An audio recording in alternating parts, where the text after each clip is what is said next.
අයිබෝන් නිර්මල් මල්ලි සෑහෙන කාලෙකින් අවුරුදු 3කට පස්සේ ආපහු අවුරුදු 3ක් සම්පූර්ණ වෙනවා මං හිතන්නේ එළඹෙන අප්‍රේල් මාසෙ වෙනකොට අපිට තවදුරටත් නිහඬවම ඉන්න බැරි හින්දා අපි අපේ ස්වරූපයන් ඒ කියන්නේ අපේ වැඩසටහනේ අවුට්ලුක් එක ටිකක් වෙනස් කරමින් අපි මේ විදිහට නැවත කලෙලි බහිනවා.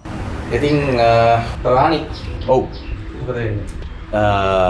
රාණි ගැන කතා කරනවා කියන එකනේ දැන් අපි නැවත ආරම්භයක් ගන්නකොටම අපි රාණි චිත්‍රපටය ගැන කතා කරමු කියන එක තමයි අතර මූලික වුණේ. මොකද ඔක ඇත්තටම ඊට පෙර කතාව තමයි ඔයාටත් මටත් ඕනේ වුණා රාණි ගැන කතා කරන්න. රාණි ගැන විවිධාය කියපු දේවල් ගැන කතා කරන්න. ඉතින් අපි ඒ කතා බහ කැමරා කීපයක් තියාගෙන අපි ඒක ඉස්සරහ අපි කතා කරන්න තීරණය කරා. ලාංකේය සිනමා ශේෂ්ත්‍රයේ පොඩි හැරවුම් ලක්ෂයක් වගේ තැනක් මං හිතන්නේ රාණි චිත්‍රපටය කියලා කියන්නේ. සහ ඒක සිනමා රසිකයන්ට සිනමා ප්‍රේක්ෂකයන්ට වෙනස් විදිහේ කියවා ගැනීමක් කරන්න පුළුවන් නිර්මාණයක් වෙන හින්දා තමයි මං හිතන්නේ නිර්මාල් මල්ලි රාණි වැදගත් වෙන්නේ. එහෙම නේද? රාණි වැඩක් වෙන්නේ. මේ මොහොතේ අපි කතා කරන මේ මොමන්ට් එක කියන්නේ රාණි හැදිලා රාණි මිනිස්සු බලලා මිනිස්සුන්ගේ රාණි මොහොත අදින් වෙලද ඔව් සමහරු ප්‍රතික්ෂේපත් කරලා ඊළඟට විශාල කතිකාවතක් මේ වෙද්දී ඇති වෙලා තියෙනවා. සිනමාව තුළ ඇති වෙලා තියෙනවා. ලාංකේය ප්‍රේක්ෂකයා තුළ ඇති වෙලා තියෙනවා. මාව පළවෙනියෙන්මයි රාණි වෙනුවෙන් ඉන්ස්පයර් වෙන්නේ මම දැක්ක මට මතක නැහැ අධ්‍යක්ෂකවරයා කවුද කියලා යම් අධ්‍යක්ෂකවරයෙක්ගේ Facebook සටහනකින් තමයි මම මුලින්ම රාණි ඒ කියන්නේ මේ සිනමා අධ්‍යක්ෂකවරයෙක්ගේ Facebook සටහන සටහනක් තමයි මම දැක්කේ. ඒ කියන්නේ ලොකු දිග කැලලා දාලා තිබ්බා රාණි ගැන. රාණි රිලීස් වෙලා නැහැ. එතකොට රාණි වල ට්‍රේලර් එක රිලීස් වෙලා තිබ්බා. කියන්නේ හැලි ලියන්න පටන් ගන්නම කාලේ. එතකොට රාණි වල ට්‍රේලර් එකේ කියන්නේ ට්‍රේලර් එක නෙවෙයි පළවෙනි පෝස්ට් එක දාලා තිබ්බා. ඕකේ. පෝස්ට් එකත් එක්කම රාණි ට්‍රේලර් එකේ ලින්ක් එකක් මම දැක්ක දාලා තියෙනවා. මම පෝස්ට් එක දැක්කට පස්සේ මම මුලින්ම ඇත්තටම බැලුවේ කියලා මේ එයා දාලා තියෙන කියවන්න කලින් සාමාන්‍ය මට පුරුද්දක් තියෙන පෝස්ට් එකක් දැක්කම මුලින්ම මම ඒක zoom කරන්නේ කාස්ට් එකට. ඒකේ මේ ක්‍රූ එක කවුද කියලා දැනගන්න අපිට ලොකු ආසාවක් තියෙනවා. ඒක නිසා මම කෙලින්ම අපි කාස්ට් එක මොකක්ද කියන එකට තමයි zoom කරේ. එතකොට මම දැක්කා ඒක ඉතින් ඩිරෙක්ටර් අශෝක හන්ද තමයි. ඔව්. DOP විදිහට චන්නයි ඉන්නවා. සහ සංස්කරණය රවියයි වර්ණ සංයෝජනය දිනුජාගොඩ දින්දු. ඉතින් සහ ඉතින් දින්දුත් එක්ක මම හිතන්නේ නිර්මාල් මල්ලි වැඩ කරා. මගේ ගුරුවරයෙක් වෙනවා. ඉතින් කොහොම හරි ඔය ඔක්කොමත් එක්ක කාස්ට් එකේ ස්වර්ණ මල්ල ආරච්චිගේ ඉඳන් සනත් ගුණිතලික අශාන් ඩයස් මේ සියලු දෙනාත් එක්ක විමල් ජයකොඩි රෙහාන් ඇත්තටම මේ පෝස්ට් එක ඇතුළෙම තිබ්බා රාණි කියන්නේ මොන වගේ වැඩක්ද කියන එක. ඒ කාස්ට් එක ඇතුළෙම බලගෙන තිබ්බා. ඊට පස්සේ ඒක දැකලා මම ඊළඟට ගියාපහුව ට්‍රේලර් එකට. ඒක ට්‍රේලර් එක බැලුවට පස්සේ ආයි ඒක ගැන මට කතා කරන්න වචන නැහැ. ඒක ලංකාව සිනමාව ඇතුළේ බිහිවෙච්ච සෑහෙන නිර්මාණශීලීම සහ අර මිනිස්සුන්ට මිනිස්සු මාරු විදිහට වැළඳගත්ත ට්‍රේලර් එකක් කියලා ඒක. ඒ කපටිකම තිබ්බා. ඒ කියන්නේ අපිට අඬ ගැහුවා ඒක බලන්නනේ. මම ඇත්තටම හිතනවා මම හිතන්නේ රාණි කියන ප්ලොට් එක ඇතුලේ මිනිස්සුන්ට තියටර් එකට එන්න කියලා මුලින්ම කතා කරන ට්‍රේලර් එක. කියන්නේ ඇත්තටම ට්‍රේලර් එක රිලීස් කිරීම ආරම්භ ඒක තමයි. එරමුණත් ඒකනේ. එතකොට මේ අනිත් ඒවාට වඩා මම හිතනවා ගොඩක් තදින් මිනිස්සු වලදගෙන ඒ ට්‍රේලර් එක නිසා රාණි ගොඩක් පිළිසෙක තුනට මම අනිවාර්යෙන් හිතනවා.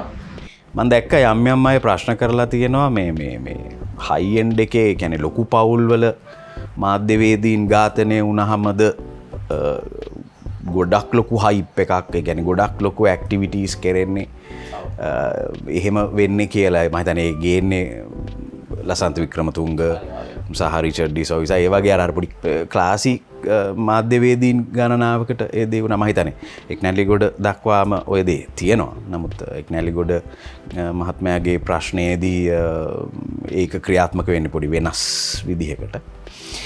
ඉතින් එහෙමත් තියෙනවා යම් අයගේ. ඉතින් ඒක තමයි ඒ කියන්නේ මාධ්‍යට හෝ ඇක්ටිවිස්ට් කෙනෙක් වෙන්න, ඒ කියන්නේ සමාජ ක්‍රියාකාරිකයෙක් වෙන්න. එහෙම නැත්නම් මේකේ තියෙන මේ මජර ක්‍රමය හෝ මොකක් හෝ ගැන ලෝකෙට කියන්න තරාතිරමක් පවුල් පසුබිමක් හෝ මොකක්වත් එහෙම එකක් නැහැනේ. නමුත් එහෙම ඒ කියන්නේ දැන් මූලාරම්භයේ ඉඳලම ගත්තාම නිර්මාල් මල්ලි විශේෂයෙන්ම මාධ්‍යකරණයේ සහ සමාජ ක්‍රියාකාරිකයන් විදිහට ඒ වගේම දේශපාලන ධාරාවේ මේ ලංකාවේ ඔය ඉහළ පෙළේ යයි කියන්නා වූ පිරිස් බොහෝම ක්‍රියාකාරීව වැඩ කරලා තියෙනවා. සමහර වෙලාවට ආණ්ඩු කරන බලවතුන්ට හිසරදයක් වෙන්නෙම ඔන්න ඔය මිනිස්සු ටික තමයි. ඉහළ මධ්‍යම පාන්තිකයෝ හෝ එක්කෝ බරපතල ලෙස උගත් බුද්ධිමත් පිරිසගේ දරුවෝ ඔය වගේ මොකක් හරි තැනකට ලින්ක් වෙලා ඉන්න පිරිස හඬ නැගුවහම මේක මේ ඒකේ ඒක දැනෙන ප්‍රමාණය වැඩි ඉහළ පරිපාලනයට ඉහළ බලාධිකාරියට. ඒකට තමයි ඒගොල්ලෝ කෙඳිරි ගන්න පටන් ගන්නේ. ඕක තමයි මං හිතන්නේ එතනදී ඇත්තටම සිද්ධ වුනේ. මේක තුල කියන්න හදන සමහර දේවල් මේ රංග වින්‍යාසයෙන් සහ වෙන දේවල් වලින් කියන්න හදන දේවල් සමහරලාට සමාජයේ ඉන්න සුළුතරයකට සමහරට දරන්න අමාරු වෙයි. සුළුතරයකට මම ඒක සුළුතරයක් කියලා කියන්නේ කෝටි 2කට වැඩි ජනතාවගෙන් 125ක්වත් චිත්‍රපටි බලන්නේ නැහනේ. ඇත්ත කතාව. ඉතින් ඒකට හේතු ගොඩාක් තියෙනවා. ඒ හැදෙන චිත්‍රපටි වල තියෙන ගුණාත්මක භාවයේ චිත්‍රපටි හදන මිනිස්සුන්ගේ තියෙන මොනවා හරි හොඳකම හෝ නරකකම චිත්‍රපටි වල රංගපාන මේ අපේ සහෘද රංගන ශිල්පීන්ගේ හොඳ හෝ නරක මේ සියල්ලම බලපානවා මේ අපිට අපේ රටේ ජනතාවගෙන් 120ක් තාම චිත්‍රපට ශාලාවකට යවා ගන්න බැරි වෙලා තියෙනවනේ මල්ලි. ඉතින් මම හිතන්නේ ඒ පිරිස වැඩි විය යුතුයි. ප්‍රේක්ෂකයා වැඩි විය යුතුයි. අන්න එතකොට තමයි ඔය උපකුලක ඒ කියන්නේ විවිධ දේවල් විවිධ විදිහකට සිමියොටික් එකක් හරි මොනවා හරි අපි සංකේතාත්මකව කරන කියන දේ හරියට චිත්‍රපටය තුල කියවා ගන්න බැරි අයගේ ඔය කෙඳිරි වලට එදිරිව අපිට කතා කරන්න පුළුවන් පිරිස් මං හිතන්නේ තව බිහි වෙනවනේ. ඒ නිසා හැමෝටම ආරාධනා කරනවා මේ චිත්‍රපටය නරඹන්න. චිත්‍රපටයේ ප්‍රොඩක්ෂන් එකට හෝ ඒ කණ්ඩායමට අපි ඍජු සම්බන්ධතාවයක් නැහැ. මේ කරන්නේ ප්‍රවර්ධන වැඩසටහනක්වත් මොකක්වත් එහෙම එකක් නෙමෙයි. මේ අපි කරන්නේ ලංකාවේ මෑතකදී හැදිච්ච වෙනස් විදිහේ චිත්‍රපටයක් ගැන කතා කරන එක. මං හිතනවා ලංකාවේ මිනිස්සුන්ට තාම රාණි කියන චිත්‍රපටයේ සිනමා කෘතියක් විදිහට දරා ගන්න අමාරු තරම්. අනිත් එක කියන්නෝනේ පළවෙනි දේ තමයි ගොඩක් අය මේ ඒ කියන්නේ රාණි දිහා බලන්නේ මේක මේ බයෝපික් එකක් කියන අදහසින් තමයි රාණි චිත්‍රපටය බලලා තිබ්බේ. ඉතින් ඒගොල්ලොන්ගේ සෑහෙන විවේචන මම දැක්කා එල්ල වෙනවා චිත්‍රපටයේට. රාණි මෙහෙම නෙමෙයිනේ. දැන් රිචඩ් දිසෝයිස ආශ්‍රිතව හැදුණු පිරිසක් ඉන්නවා. ඒගොල්ලන්ගේ ආශ්‍රිතයන් ටිකක් ඉන්නවා. ඒගොල්ලෝ මේ ෆිල්ම් එක බලලා තිබ්බා. රිචඩ් කියන්නේ මෙහෙම කෙනෙක් නෙමෙයි. රිචඩ්ගේ කැරක්ටර් එක නෙමෙයි තියෙන්නේ. මේ තියෙන්නේ මනෝරාණි කැරක්ටර් එක නෙමෙයි. මේ තියෙන්නේ රිචඩ්ගේ කතාව නෙමෙයි කියන එක මම දැක්කා. මේ ගොඩක් අයගේ විවේචනයක් තියෙනවා. ඒ විවේචන කරන අයට මුලින්ම මම දැන කියන්න ඕනේ මේ චිත්‍රපටයේ මුලින්ම දානවා. ඒ නිර්මාණකරුවා විසින් අශෝක හඳගම විසින් ෆිල්ම් එක පටන් ගන්නකොටම දානවා මෙය සත්‍තිස් දිවීම් පාදක කොටගෙන කරපු නිර්මාණය. කරලාද නිර්මාණාත්මක සිනමා කෘතියක්. ඒක තමයි ෆිල්ම් එක පටන් ගන්නකොට තමයි. ඒක රිචඩ් දිසෝයිසගේ කතාව ඒ විදිහටම මං හිතන්නේ රාණිය තුල තියෙනවා කියලා. නිර්මාණාත්මක මේක ඩොකියුමන්ටරි එකක් නෙමෙයිනේ. නෑ මේක චිත්‍රපටයක්. නිර්මාණ කර්තව්‍යයක් ඒක. අනිත් එක තමයි විශේෂම දේ මේ රිචඩ්ගේ කෝණයෙන් මේ ෆිල්ම් එක දිහා බලන්න බෑ මං හිතන්නේ. මේක මනෝරාණි චිත්‍රපටයක්. රිචඩ් දිසෝයිසගේ ෆිල්ම් එක නෙමෙයි. මනෝරාණි ආශ්‍රිත පිරිසත් අනිත් එක කියලා තිබ්බා. ඒ කියන්නේ මනෝරාණි කොයි වෙලෙත් මේ සිගරට් එකයි ෂොට් එකයි යටි තියාගෙන ඉන්නේ නැහැ. මේ ෆිල්ම් එකේ තියෙන වැතරම මේ සිගරට් බොන එකයි විස්කි ෂොට් එකක් තියාගෙන ඉන්න එකයි. ඔව්. එතනදිත් අතරම මම හිතනවා මම එකයි කලින් කිව්වේ අර රාණි බාර ගන්න තාම ලංකාවේ මිනිස්සු සුදුසු මදි. මදි කියන එක මම අදහස් කරන්නේ අර පොඩක් අපි ටිකක් වියුක්තව බලන්න ඕනේ. වියුක්ත කෝණයකින් බැලුවේ නැත්තම් අපි හැමතිස්සෙම අපි ටාගට් කරන්නේ අර අතේ තියෙන සිගරට් එකටයි අතේ තියෙන ෂොට් එකටයි. ඒ දෙකට අමතරව මේක කියව ගන්න මේ සංකේතාත්මකව ඉදිරිපත් කරන යම් දේවල් කියව ගන්න තරම් ලංකාවේ මිනිස්සු විවෘත වෙන්න ඕනේ මම හිතන්නේ. මේ සිනමාව සම්බන්ධ මේ සිනමා පාටේ සම්බන්ධ විතරනේ මම කියන්නේ. ඕනෑම චිත්‍රපටයක්. ඕනෑම චිත්‍රපටය සම්බන්ධ මිනිස්සු ඊට වඩා විවෘත කොනකින් ඒක බලන්න ඕනේ නැත්නම් මේක හරියට කියව ගන්න බැරි වෙනවා නේද? එන්නේ වෙන අර්ථයක්. අන්න ඒකයි. මිනිස්සුන්ට. මට ඇත්තටම මේ දැන් මේක චිත්‍රපටයේ ආරම්භයේ සිටම ඇත්තටම ඔය දුම් වැටියක් සහ ෂොට් එකක් විස්කි ටිකක් බොනවා කියන එක මේකේ ඒ දර්ශනවල තියෙනවනේ. ඉතින් මට නිතර මට දැනෙච්ච දෙයක් තමයි ස්වර්ණ දුම් වැටියක් පත්තු කරගන්නකොට ඒ අවුලෝ ගන්නවනේ. ඒ අවුලෝ එයා විසින් එයාව අවුලෝ ගන්නවා. අර විසින් විස නසනවා වගේ දැන් ගොඩක් මම දන්නවා අපි මොකද කන බොන මිනිස්සු අපි ඇසුරු නිසුරු කරනවා. ඒකේ වයස් ભેදයක්, ಜಾති ભેදයක්, ගැහැණු පිරිමි ભેදයක් නැතුව අපි ඇසුරු කරනවා. ඒතර අපි දැකලා තියෙනවා මේ මිනිස්සු තමන්ගේ ඇවිලිල්ලට තව ඇවිලිල්ලක් එකතු කරලා තමයි මේක නිවාගන්නේ. දැන් විස්කි ගොඩක් දුරට බොන්නේ අයිස් එක්ක, on the rocks. ශ්‍රී ලාංකීය දේශීය අරක්කු බොන කොටත් සමහර අය අයිස් කැටයක් එහෙම නැත්නම් කූල් වතුර ටිකක් ඒ වගේ දේවල් ඒ තනුක කරගන්න. ඒතර මේ කරන්නේ තමන්ගේ ගින්න තනුක කරගන්න එක නෙමෙයිද? ඒතර මෙයාට ඒ කියන්නේ මනෝරාණීට ප්‍රායෝගිකව තමන්ගේ හැඟීම, තමන්ගේ ගින්න, තමන්ගේ ප්‍රශ්නය, තමන්ගේ පීඩාව තනුක කරගන්න මාධ්‍යයක් තියෙනවා. මේ මාධ්‍ය තමයි මේ විස්කි එක හරි දුම් වැටිය හරි. ශ්‍රව්‍ය දෘශ්‍ය මාධ්‍යයක් තුළ මේක එළියට ප්‍රොජෙක්ට් කරනකොට මුකුත් ඕනේ නැහැ. ඔය සිගරට් ඇඩ්ස් ටික පරණ ටික. හැබැයි මේ අලුත් මෑතන මම හිතන්නේ හැදුනද නැද්දවත් දන්නේ නැහැ. නමුත් පරණ ඔය සිගරට් ඇඩ්ස් ටික නිකන් බැලුවාම ඒක කැප්චර් කරගන්න පුළුවන්. විශේෂයෙන් ප්‍රංශ නවරැල්ලෙන් පසු හැදිච්ච චිත්‍රපට සහ හොලිවුඩ් වල හැදිච්ච චිත්‍රපටිවල අපි දකිනවා අපි දන්න මේ ශ්‍රේෂ්ඨ නළුවෝ මේ ස්මෝක් එක බිව්ව විදිය. මං ආසයි ස්වර්ණා මීට වඩා ලාලිත්‍යයක් මීට වඩා ආටිස්ටික් බවකින් මේ ස්මෝක් එක කරන්න. මම ඒකට හරිම ආසයි. සහ ඩ්‍රින්ක් එක වුණා. මේක හෝල්ඩ් කරගන්න විදිහ මං ආසයි ස්වර්ණ ඩ්‍රින්ක් එකක් දිහා බලාගෙන ඉන්න වගේ පොඩි ෂොට් එකක් දෙකක් මේකට එකතු වුණා නම්.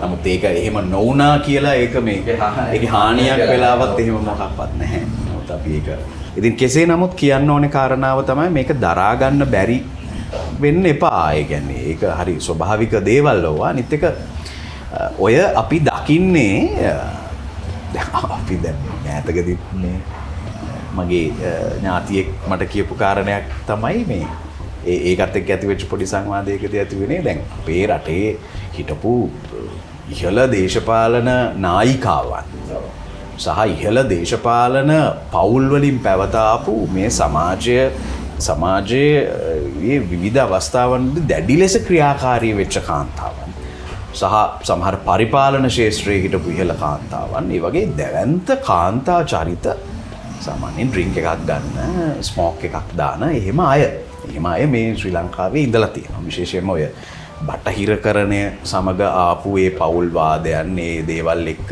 ආපු එකක්. ඒක අනිත් එක දැන් පරණ චිත්‍රපටිවල නම් ඩ්‍රින්ක් එකක් ගන්නවා සිගරට් එකක් බොනවා වගේ කියන එක හරිම ඔබ්වියස් නේ. හරි නෝමල්. ඒ කියන්නේ සිගරට් එකක් නැති චිත්‍රපටියක් නැති කාලයක් තිබුණානේ ඔය කළු සුදු චිත්‍රපටි හැදෙන කාලේ. මම හිතන්නේ නළුවෙක්ගේ පර්සනලිටි එක බිල්ඩ් වෙන්නේ කෙල්ල හම්බුනාට පස්සේ ටක් ගාලා බිස්ටල් පැකට් එක හරි 4S පැකට් එක හරි අරගෙන සිගරට් එකක් බොනකොට තමයි ඒගොල්ලෝ කතා බහ කරන්නේ. ඒක හරි නෝමල් වෙන්න තත්ත්වයක් ඒ කාලේ හැමදාම ඒක තිබුණානේ. ඔව් සමාජයේ උනත් ඉතින් බස් වල ඔය සමහර ස්ථාන ඇතුලේ පවා සිගරට් බොන තත්ත්වයක් තිබුණා. ඒකේ කියන්නේ හොඳ නරක ගැන කතා කරන්නේ නැහැ. මම හිතලා යම් ඒ පාලනයක් තිබිය යුතුයි.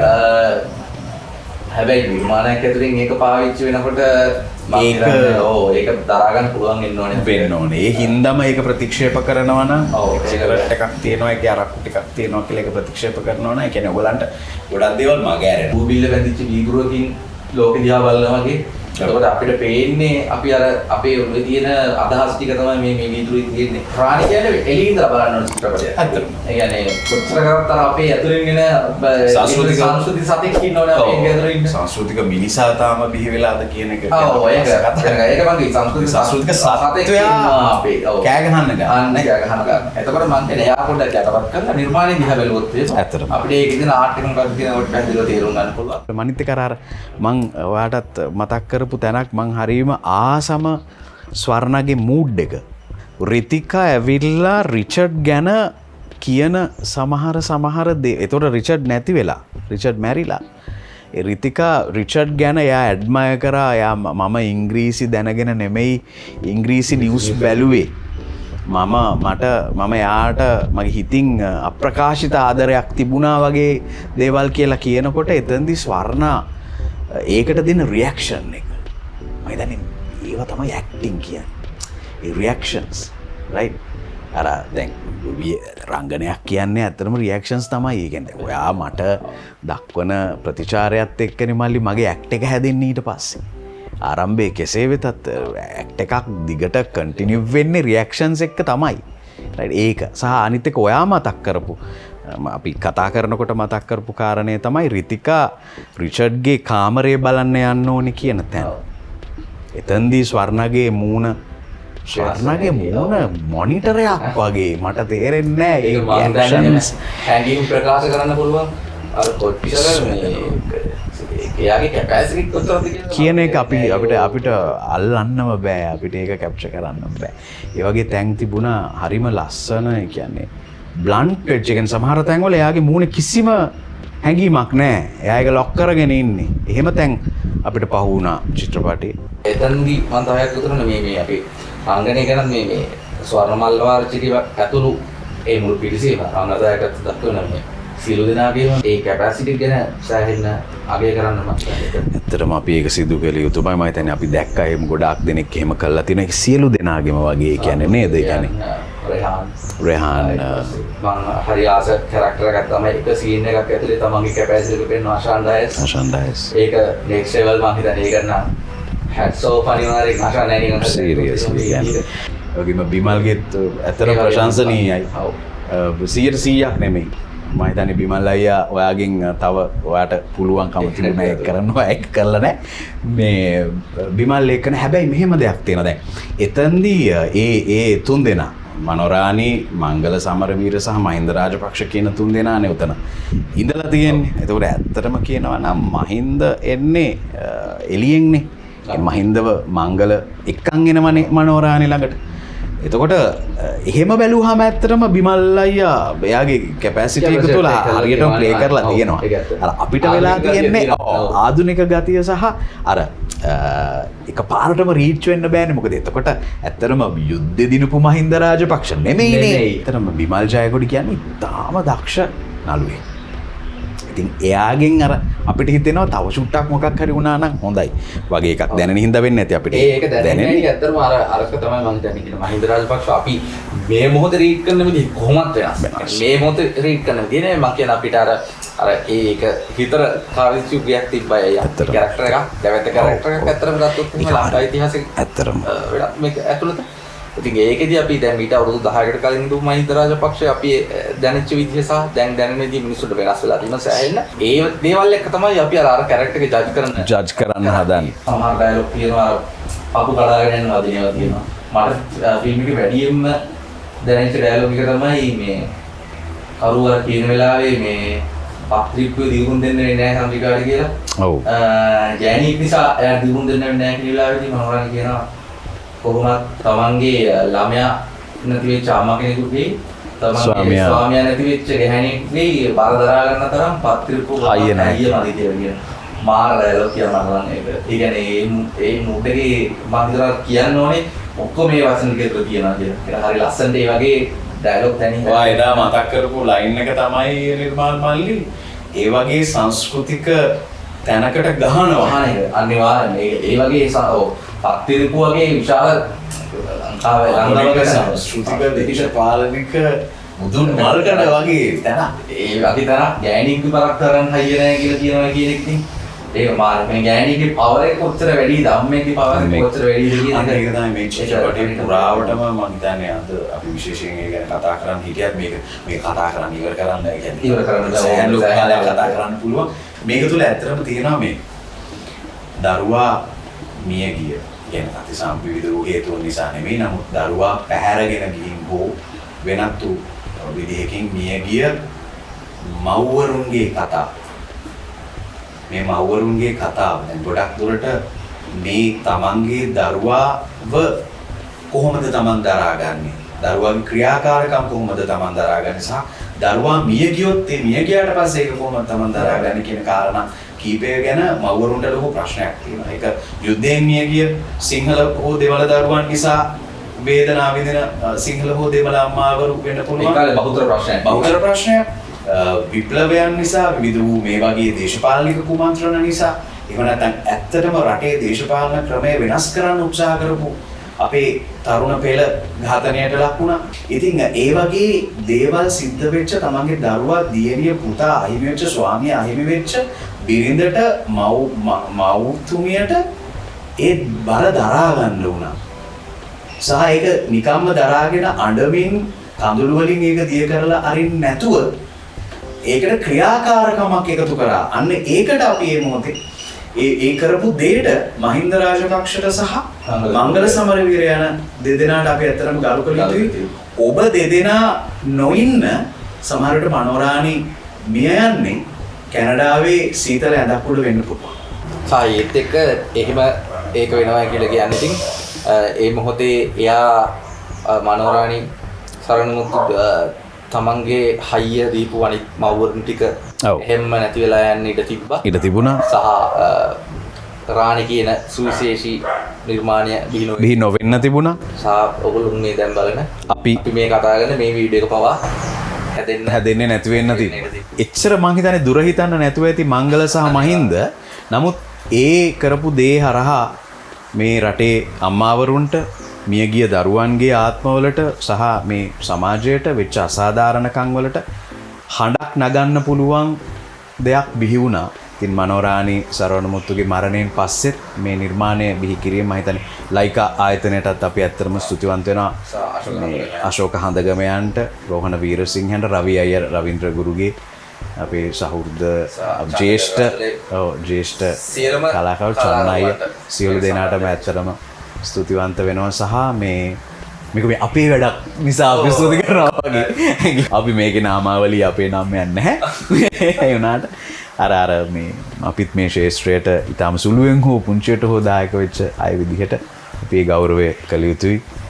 ඉතින් මොකද මේ සියලු දෙනා නිසා තමයි අපිට අද මේ අපි දෙන්න අතර මේ සාකච්ඡාව ගොඩනගන්න පවා මේ ඇත්තටම ඒකට මූලික අඩිතාලම සකස් කරන්නේ මිනිස්සු විසින් මේ නිර්මාණය හරහා. ඇත්තටම මේ විදිහෙන් මේ සියලු දෙනාටම අපි ස්තුතිවන්ත වෙනවා. සිනමාව කියන එක හොඳට වටහාගත්ත අධ්‍යයනයක් තියෙන ප්‍රේක්ෂකයන්ගේ පැත්තෙන් ප්‍රේක්ෂකයන්ගේ අදහස් ප්‍රේක්ෂකයන්ගේ ඒ දේවල් පිළිබඳවත් අවබෝධයක් තියෙන ලාංකේය සිනමාව පිළිබඳ හොඳ අවබෝධයක් තියෙන තරුණ දක්ෂ සිනමා ශිල්පීනියන් මේ වෙද්දි ඉන්නවා. ඒ අතරේ මෙලෝ රහක් නැති වුණොත් ඉන්නවා. ඒකත් කියන්න ඕනේ. ඉතින් මං හිතන්නේ අර්ථපතීත්වයෙන් මුදල්මය පැත්තෙන් ඒ නිෂ්පාදකවරුන් විදිහට ආයතන මට්ටමින් හෝ පුද්ගලික මට්ටමින් හෝ මේ ලාංකේය සිනමාවේ ප්‍රගමනය කවුරුන් හෝ බලාපොරොත්තු වෙනවා නම් මම හිතන්නේ මේක හොඳ මූවමන්ට් එකක්. මේ ට්විස්ට් එක අපි ගමු. අපිම කතා කරනවානේ කොච්චරද ඒවා තිරයට කොච්චර ආයස දරනවද කියන එක. මම හිතන්නේ ඒක ගැනත් මම හිතන්නේ උනන්දු වෙයි කියලා විශ්වාස කරනවා. අපි හිතනවා. යම් බලපෑමක් කරයි කියලා. ඒගොල්ලොන් එකතු වෙලා නිර්මාණ චිත්‍රපට කර්මාන්තය සහ නිර්මාණ ශාස්ත්‍රයට ලංකාවේ මේ මොහොතේ තියෙනවා. අනිවාර්යයෙන්ම. අපි බලාපොරොත්තුවත් එක්ක මේ වැඩි ඉවර කරමු නේ අතර. කොළයාලේ සබ්ස්ක්‍රයිබ් කරලා හරි කට්ටිය අලුතෙන් සබ්ස්ක්‍රයිබ් කරලා කිව්වා. ඕගොල්ලන්ගේ අදහස්, යෝජනා, චෝදනා, විවේචන ඔක්කොම බාර ගන්න අපි සූදානම්. බනින්න ඕන නම් බනින්න යට කමෙන්ට් තීරුවක් තියෙනවා. ඔයගොල්ලන්ගේ අදහස් දක්වන්න පුළුවන්. හොඳක් කියන්න තියෙනවා නම් මම කාටරි එකක් වුණා නම් ගන්න දෙයක් තිබ්බනම් පල්ලෙන් කමෙන්ට් එකක් දාන්න. බොහොම ආදරෙන් ඒ දේවල් ඔයගොල්ලෝ අපිත් එක්ක ෂෙයා කරගන්නකම් බලාගෙන ඉන්නවා. එහෙනම් ඉතින් තවත් කොළයාලි එපිසෝඩ් එකකින් හම්බෙමු. ජය වේවා.